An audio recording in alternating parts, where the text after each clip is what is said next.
Fala, gurias! Tudo bem com vocês? Eu sou a Raquel Gabaldo, médica, ginecologista, obstetra, mãe, esposa e host desse podcast com muito orgulho. É um prazer ter vocês aqui com a gente de novo. E hoje, quem senta com a gente é a Laudiane Vedana Freire, dentista, especialista em odontopediatria, profissão que ela considera a mais bonita do mundo. Afinal, ganhar sorrisos de crianças todos os dias é um privilégio e às vezes rende uns chorinhos dramáticos que viram boas histórias. Triatleta nas horas vagas e membro do Largo Tri Team, ela se divide entre treinos, pedaladas, corridas e momentos de descanso. Porque ela também ama maratonar séries, cozinhar, ler e tocar piano, mesmo sem tanta prática. Aos 54 anos, depois de superar uma hérnia de disco e voltar aos esportes com ainda mais vontade, diz que nunca se sentiu tão bem. Casada com Evandro e mãe do Matheus, ela acredita que a vida é sobre movimento, propósito e paixão pelo que se faz. Sonhadora, sensível e sempre acreditando que tudo vai dar certo, Laudiane é daquelas pessoas que cuidam com o coração e vivem com alegria. Nossa, que lindo, Raquel. Bem-vinda. Eu me emocionei, já comecei emocionada nessa nossa conversa. Como é gostoso, primeiro um prazer e muito obrigada, né, pelo convite de estar aqui com você. E eu falo como é bonito e gostoso a gente ouvir falar da gente, né? Se pedindo às vezes pra gente escrever alguma coisa, acho que eu não escreveria algo assim tão bonito quanto eu ouvi. Muito obrigada. Imagina, tá? Adorei. Isso é só um pouquinho do que é a Tia Lau. Adorei, né? E ainda temos que acrescentar a odontopediatra dos meus filhos, de todos, dos 4. Inclusive estivemos ontem no consultório da Tia Lau. E com muito, muito prazer de ter aqui. Sabe que aí, quando idealizei esse podcast, era um sonho de mostrar histórias de mulheres que se superam, né? Do quanto nós, mulheres, podemos fazer sempre mais, né? E que não existe limite para aquilo que a gente sonha e aquilo que a gente quer fazer. E a tua história me encanta, a gente já se conhece há bastante tempo. Né? Eu acho que desde que você chegou aqui, né, com as crianças pequenas, desde que você chegou em Pato Branco. Desde que 19 anos. 19 anos. Me conte, tu és daqui mesmo? Sou aqui de Pato Branco, nasci aqui, os meus pais, a família toda daqui. Eu só saí para estudar. Na época a gente não tinha um segundo grau bom, igual a gente tem aqui. Então fui para Curitiba, fiz o segundo grau, a faculdade, fiz PUC Paraná, fiz a especialização lá. Então só fiquei esse tempo indo e vindo. Mas as raízes todas aqui, tanto da minha parte quanto da parte do Evandro, né? Então é tudo patobranquense, assim, de corpo, alma e coração e com muito orgulho, sabe? Eu amo, assim, a nossa terrinha. E sempre que o pessoal vem pra cá, como você veio, eu falo, a gente sempre gosta de acolher de braços abertos, né? Eu acho que é isso que o pessoal sente quando vem pra cá. E eu já falei até em outros episódios, assim, o quanto eu me senti acolhida em Pato Branco, né? Eu tô aqui há 19 anos e eu sinto que eu sou daqui, sabe? O meu coração é muito forte. A gente cria uma raiz profunda, assim, um amor mesmo. Eu sou apaixonada por Pato Branco, né? Então... E como que foi essa escolha da odontopediatria? Então, Raquel, sempre me perguntam isso, né? E eu sempre digo que não fui eu que escolhi a odontopediatria. A odontopediatria me escolheu. Na época, quando a gente se formou, a gente não podia já escolher uma especialidade. Você tinha pelo nosso conselho, CRO, você podia fazer 2 anos, você tinha que ter 2 anos de inscrição no conselho para depois partir e fazer uma especialização. E aí, nesses 2 anos, eu comecei a trabalhar, passei no concurso público aqui da prefeitura, e aí, no consultório particular, eu comecei a ver que a maior parte do meu público começou a ser crianças e adolescentes. E o que não era crianças e adolescentes na clínica geral, eram os pais e mães que me pediam se por acaso eu não atendia os filhos deles. E assim começou a odontopediatria. Então, eu já tinha um gosto nela na faculdade, eu tinha um professor que eu adoro muito, que é o professor Eduardo Carão, um pouquinho de eu estar na pediatria, devo a ele, então eu já gostava da pediatria e ela acabou incorporando assim na minha vida. Aí eu cliniquei trabalhei, fiz uma clínica geral assim por um tempo e daí depois fui fazer a especialização. E de lá para cá, até ontem, completaram 32 anos de formada. Nesses 32 anos de formada, olha, uns quase 30 são dedicados para a odontopediatria. Parabéns pelos 32 anos. Ai, obrigada. E ali, aquilo que você falou, eu falo mesmo. Para mim, eu tenho a melhor profissão do mundo. Porque, assim, você atender criança, aquele serzinho ingênuo, que ele te dá aquele carinho, aquele abraço, ele vem espontâneo, eu não preciso pedir. E da mesma maneira, se às vezes eu não vou ganhar um abraço, a tia Lau não vai ganhar um abraço aquele dia. Também é espontâneo, sabe? E, assim, aquele sorriso, eles têm mães que falam assim, eu não posso falar que o meu filho hoje tem dentista, porque ele vai ficar ansioso a noite inteira porque ele quer ir o quanto antes visitar a tia Lau, sabe? E as mães às vezes até me perguntam, meu Deus, mas o que acontece? Na minha época eu fugia do dentista, não é que eu queria ir no dentista toda hora. Então, assim, claro que as coisas mudaram. Então eu brinco que eu peguei lá 30 anos atrás aquela odontologia raiz. Eu atendia as crianças inteiras de branco. O meu consultório não tinha frufru nenhum. No máximo, ela é aquela caixa de brindes que as crianças até hoje, né, adoram, até os adolescentes gostam. E a criança pegava um brinde que a gente chama aquilo do reforço positivo por ela ter se comportado na cadeira. E eu nunca deixei de atender nenhuma criança por eu estar inteira de branco e por eu não ter todo esse frufru que hoje a odontopediatria trouxe. E eu acho bonito isso, eu acho gostoso, mas aquela essência da gente como odontopediatra, como manejar aquele serzinho todo indefeso que tá ali na tua frente, eu acho que isso não muda, sabe? É pro resto da vida. E eu até comentei contigo ontem, quando eu fui, né, com um dos guris lá, eu comentei contigo, olha a tranquilidade, deitadão, sim, feliz. Não, eles se sentem em casa. Eles adoram, eles ficam, mãe, já ligou pra tia Léo? Já marcou? Sim.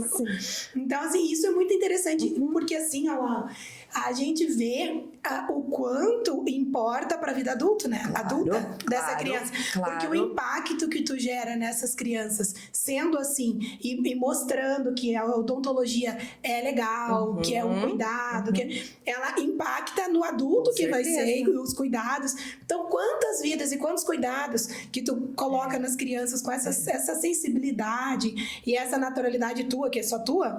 Eu acho que esse dom talvez Deus tenha me dado e eu tô sabendo usar ele, né? E que faz com que transforme, tipo, adultos que muitos poderiam ser adultos com medo, porque a gente sabe que dentista é uma das coisas que as pessoas têm mais fobia, né? É verdade. Então, e a gente vê que não, que é natural, que é legal.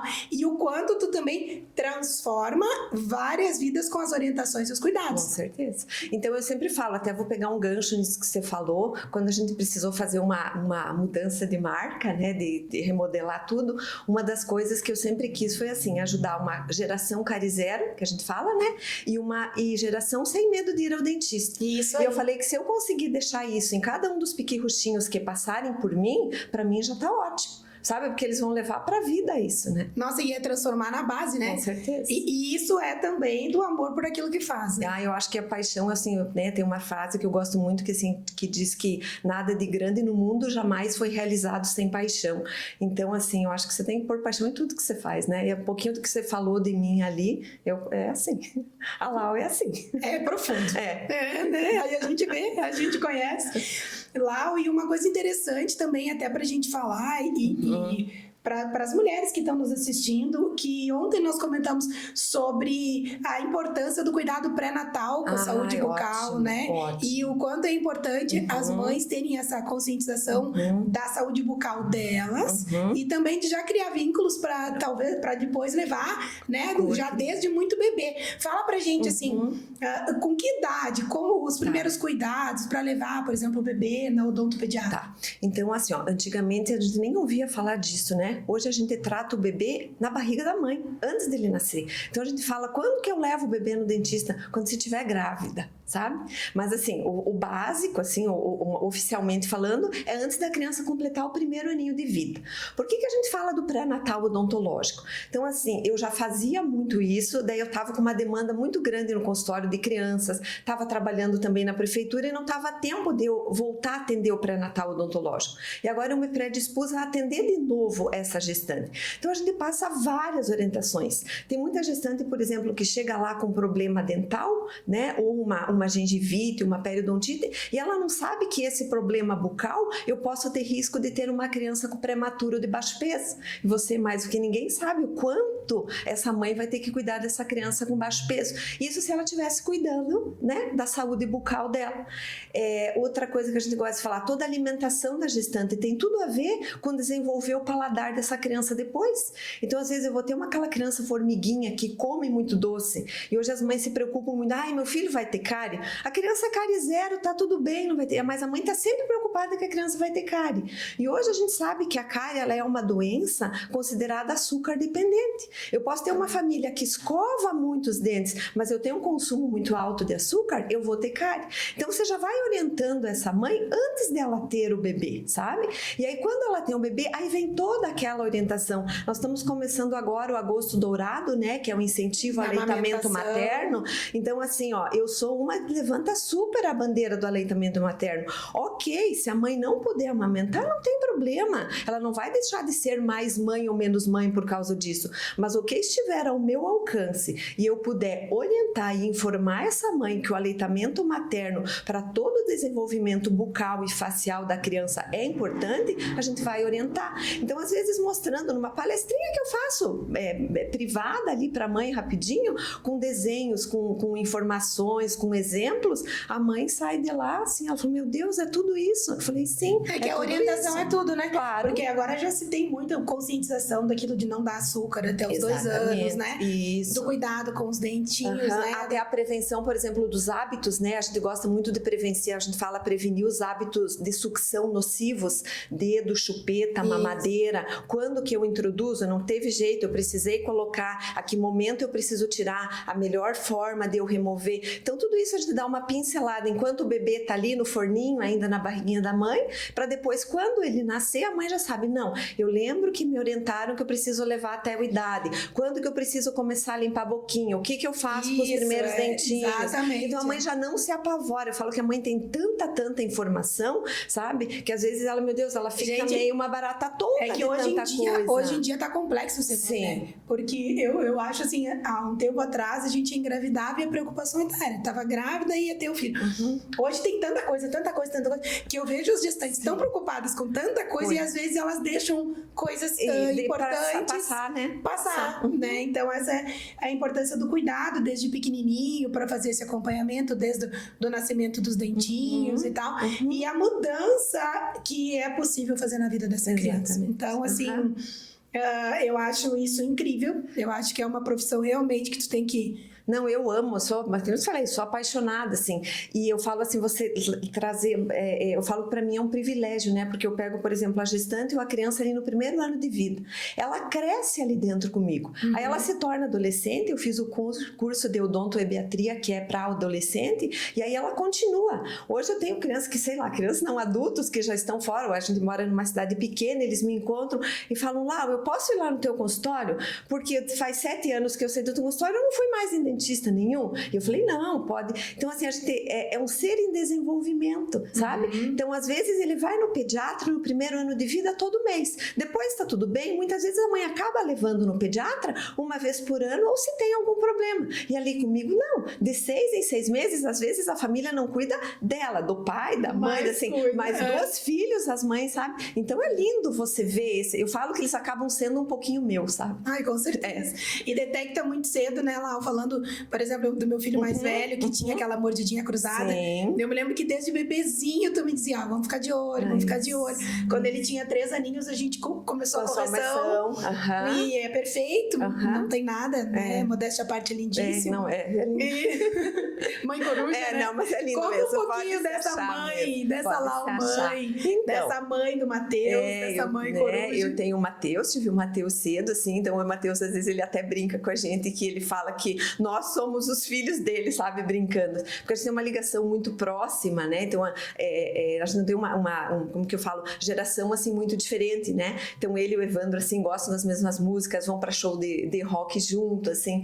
E agora o Matheus, né, tá a vidinha dele, tá com a esposa dele, morando na casinha dele. Então, faz uns 2 anos que agora a gente tá sozinho, né? Então, o Matheus também morou fora, acabou voltando e agora tá na vidinha dele, né? E então, aí, nessa fase de filho fora de casa, a Lau se descobriu para um outro horizonte, né? Uma outra Lau, na verdade. Que é a Lau triatleta. Então, eu Me conta isso, por todo favor. mundo. Eu brinco assim que às vezes até no consultório eu posto alguma coisa, eu falo alguma coisa legal da minha profissão, alguma descoberta nova, tudo. Tá, olha, mas não dão muita bola. Daí acontece alguma coisa desse lado do esporte, eu falo, meu Deus, mas você fez isso, fez aquilo. Porque também acabou sendo uma coisa natural. E quando, exatamente igual eu falei da minha profissão, quando você se apaixona por aquilo que você está fazendo, aquilo flui, aquilo é gostoso, sabe, de fazer. Então o triatlon, assim, ele não surgiu assim do nada. Eu acho que atividade física eu sempre fiz a minha vida inteira. Eu falo que desde criança, acho que quando a mãe coloca você em aulinha de balé, ou você ganha a primeira bicicletinha e já sai pedalando, você já está fazendo alguma atividade esportiva, né? Então eu sempre fiz alguma coisa. Mas realmente o triatlon com planilha, com tudo, ele surgiu mais ou menos ali na pandemia. Sabe? E aí a gente tinha o nosso professor, o professor Rodolfo, que hoje ele não está mais aqui, acabou mudando de cidade, mas ele estava trabalhando ali na prefeitura, no Largo, por isso que surgiu o nome, até vou explicar. Nós conseguimos montar uma associação de triatletas em Pato Branco, que se chama Largo Tri Team. E por que o nome Largo? Porque ela surgiu lá na piscina, onde é o Largo da Liberdade, então por isso que ficou esse nome. E aí nós conversamos entre amigos que tal montar um grupo de triatletas, praticamente ninguém fazia triatlo, mudou e só dessa turma que já tinham feito triatlo. Até porque o triatlo não é para qualquer um. É, porque assim, você tem 3 modalidades, você tem que fazer geralmente uns 2 treinos por dia, sabe? Então você tem que ter essa disciplina, mas como eu falo, acho que tudo na vida você tem que ter disciplina. E o que o esporte faz? Ele traz para nossa disciplina, qualquer, seja de dona de casa, seja profissional, ele traz essa disciplina também. Então se antes eu já era uma pessoa determinada, focada, o esporte me deixou mais assim, sabe? Então, se com 50 anos de idade eu descobri isso, me apaixonei e consegui fazer, eu acho que outras pessoas também podem fazer, sabe? E qual a sensação, assim, Lau? Me conte, o que passa, assim, na cabeça quando tu tá numa prova, né? Tá. Por exemplo, essas provas, eu tenho um irmão, sabe? Eu sei do teu meu irmão, que é triatleta, ele, e eu admiro muito, e eu ainda brinco, assim, eu falo pra ele que 98% da parte atlética da família ficou com ele, né? Porque nós somos só 2 irmãos. 2% foi pra mim. Ele é demais, eu admiro muito, assim, nada, pedala, corre assim com vocês. Vocês já se conheceram? Não, eu acho que não. A gente só trocou ideia de treinos, de alguma coisa, mesmo. Quando ele veio te visitar. Isso mesmo. E aí a gente sempre tem os treininhos que a gente faz. E ele sempre me fala, assim, uma frase, né? Quando eu vou, ele mora em Pelotas, e às vezes, quando eu vou, leva a nossa bicicleta, a gente leva pra pedalar lá. E o meu irmão sempre me fala assim, Mana, a vida, a cidade e as ruas são vistas de outra forma quando tu tá pedalando. Tu vai enxergar uma Pelotas que tu não conhece, porque tu só anda de carro aqui. E aquilo me marcou, assim, sabe? Porque é verdade, né? Então, assim, quando tu faz uma prova dessas, assim, tu chega nesse lugar e tu sabe que tu vai fazer tudo aquilo. Então, assim, eu falo, a prova, ela é um pouquinho de tudo que a gente faz. Eu falo que eu acho que às vezes a gente gosta mais de treinar do que fazer a prova em si, tá? É verdade. Isso que o teu irmão falou é uma verdade. Não só numa prova, ou mesmo ele que mora em Pelotas. Depois que a gente incorporou o esporte na nossa vida, eu e o Evandro, porque ele também faz, então a gente é parceiro, assim, nisso. Quase todas as viagens que a gente faz, a gente vai conhecer a cidade correndo. Sabe? Então a gente sai 10, sai 15 quilômetros, depois a gente vai passear, mas antes, às vezes de manhã, às vezes até tomar um café. Levanta, põe o tênis e vai correr pela cidade. A gente vê coisas que às vezes, ou você fazendo de excursão, de ônibus, de táxi, do que for, não é a mesma visão que você tem ela andando. O pedalar, a mesma coisa. Depois que surgiu esse esporte, o ciclismo, porque antes de eu ir para o triatlon, também acabei esquecendo de fazer isso, eu fazia mountain bike. Então várias dessas estradas estradas que hoje estão todas asfaltadas, a gente pedalou muito tempo por elas, era tudo estrada de chão. Então, a gente ficou uns 15 anos, eu acho, fazendo mountain bike. Mas era mais como diversão. A gente ia no sábado à tarde, não era uma coisa assim certinha como ficou agora o triatlo. E aí, com a bike, aconteceu a mesma coisa. Já umas 3, 4 viagens que a gente escolhe fazer o quê? Aquele tipo cicloturismo. A gente vai, aluga a bike, fica uma semana passeando literalmente de bicicleta por tudo, depois a gente devolve a bike e daí continua o passeio sem. Sabe? Então já vão várias vezes, vários lugares que a gente foi, e isso foi o esporte que nos trouxe, porque parece que a gente não acha mais graça só ir lá e conhecer o lugar e pronto, tem que ter alguma coisinha então, mais, a gente se torna inquieto, né? Realmente ele é diferente, tá? O conhecer o lugar é diferente, né? Mais intenso, né? Isso, eu falo até piscina, porque a gente adora, dos esportes, eu brinco que o triatleta é aquele, que eu falo, pra que ser ruim num, se a gente pode ser ruim nos 3, né? Então a gente nada, pedala e corre tudo, mas eu faço tudo mais ou menos, né? Mas estou me esforçando para ficar melhor nos 3. E das 3 modalidades, não a que eu sou melhor, mas a que eu mais gosto de fazer é a natação. E falo, então, até lugares que a gente viaja diferentes, a gente vai procurar onde tem piscina para treinar. A gente pode pagar uma aula avulsa, pode...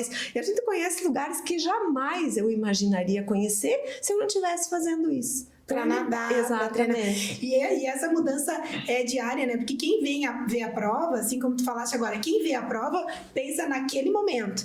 Mas tudo que aconteceu para aquele momento chegar, todo o preparo e todo o esforço diário, né? Tu falaste ali de treinar 2 modalidades. Eu sempre via isso com o meu irmão, né? De treinar mais do que uma modalidade no dia para dar conta e cumprir as planilhas, as metas, né? Isso.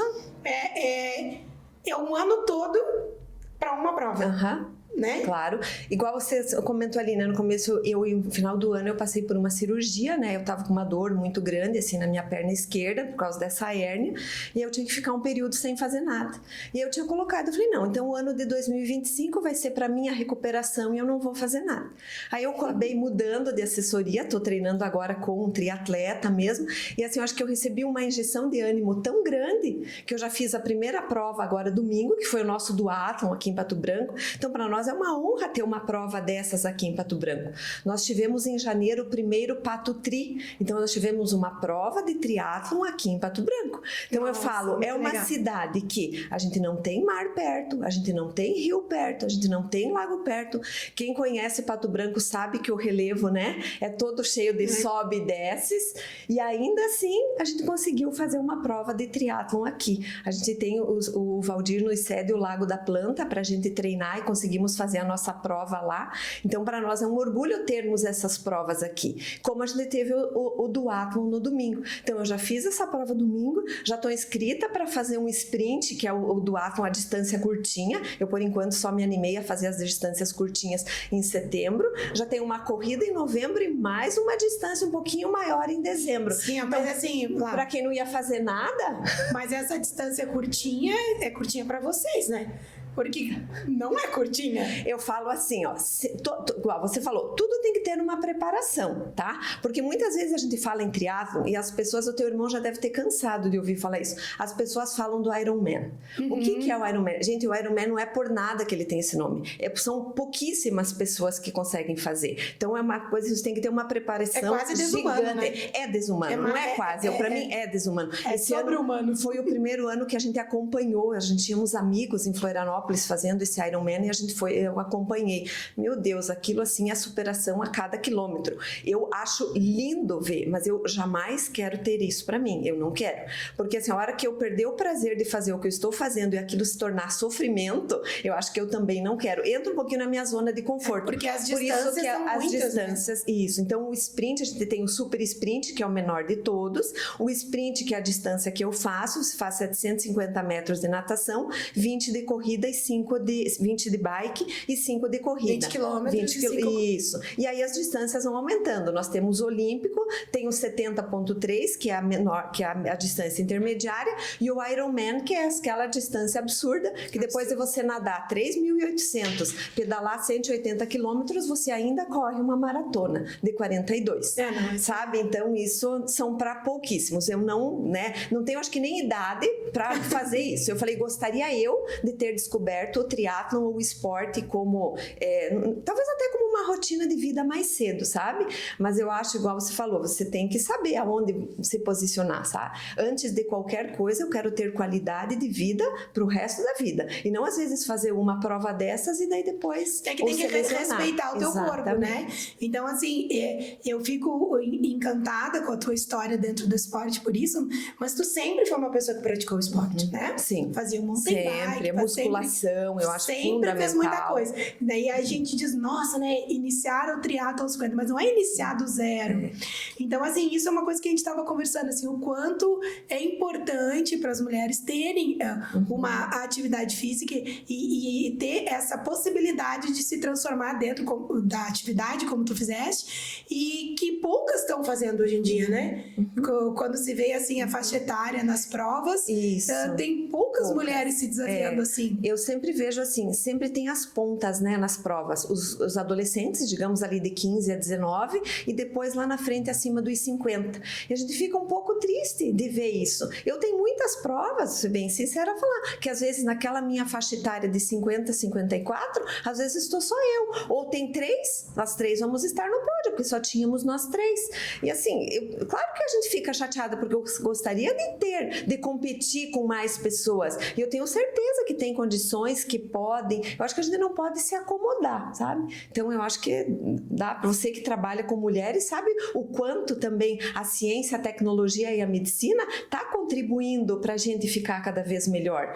Se eu for olhar minha vida, talvez com 40 anos e como eu tô agora, eu tô me sentindo muito bem. Claro que assim, a gente não vai se largando, não é só o esporte, né? É um pouquinho de tudo. O esporte traz alimentação, a gente faz os 3 pilares, né? Uma boa noite de sono bem dormida. A gente fala que o descanso também é treino. Um treino com planilha, você falou, eu tenho meu treinador, nossa, uma pessoa maravilhosa, assim, sabe? Então você segue aquela planilha, se ele te passa aquilo, ele estudou, ele sabe por que você pode. Não é eu vou inventar treino da minha cabeça ou vou pro chat GPT, vou pedir para me passar o treino de hoje. Não é assim que funciona, porque aí né? Vem as lesões graves. Exatamente. E que muitas vezes acaba com aquele sonho, isso, né? Aí, a pessoa se empolga, faz às vezes as coisas erradas no momento errado, e aí vem toda uma frustração que não estava esperado, né?